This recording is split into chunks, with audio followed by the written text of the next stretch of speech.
ஏர்பிஎன்பின் ஒரு சிறிய ஐகான் மாற்றம் எப்படி 30% குரோத்தை கொடுத்தது? ஒரு ஐகானை மட்டும் மாற்றியதால் ஏர்பம்பில் என்கேஜ்மெண்ட் 30% அதிகரித்தது தெரியுமா? ஒரு சின்ன யூஐ சேஞ்ச் தான். அதிலிருந்து product managers and UX designers என்ன கற்றுக்கொள்ளப் போகிறோம்? ப்ராடக்ட் மேனேஜர்ஸ் மற்றும் யுஎக்ஸ் டிசைனர் ஆகிய நாம் பெரும்பாலும் ஃபியூச்சர்ஸ் எப்படி வேலை செய்கிறது என்பதில் தான் கவனம். ஆனால் யூசர்ஸ் லாஜிக்கை விட எமோஷனை வைத்துதான் அதிக முடிவு எடுக்கின்றனர். முதலில் ஏர்பம்பில் ஃபேவரட் ஹவுஸை சேவ் செய்ய ஸ்டார் ஐகான் தான் பயன்படுத்தப்பட்டது.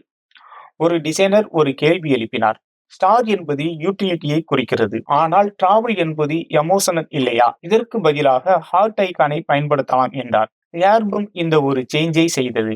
ரிசல்ட் என்கேஜ்மெண்ட் 30% அதிகரித்தது. இது ஒரு பெரிய ஃபீச்சர் இல்லை, ஒரே ஒரு ஐகான் சேஞ்ச் தான். இதிலிருந்து ப்ராடக்ட் மேனேஜர் கற்றுக்கொள்ள வேண்டிய லெசன்: மைக்ரோ இன்டராக்ஷன் சின்ன விஷயம் இல்லை, அவை யூசர் எமோஷனை மாற்றும். எமோஷன் மாறினால் யூசர் பிஹேவியர் மாறும். யூசர் பிஹேவியர் மாறினால் பிசினஸ் ரிசல்ட்டும் மாறும். கிரேட் ப்ராடக்ட் ஃபங்க்ஷனாலிட்டிக்காக மட்டும் டிசைன் செய்யப்படுவதில்லை, ஹியூமன் எமோஷனுக்காகவும் டிசைன் செய்யப்படுகிறது. நீங்கள் அந்த ப்ராடக்ட் மேனேஜராக இருந்திருந்தால் ஸ்டார் ஐகானை ஹார்ட் ஐகானா மாற்றியிருப்பீங்களா? கமெண்ட்ஸ்ல சொல்லுங்க.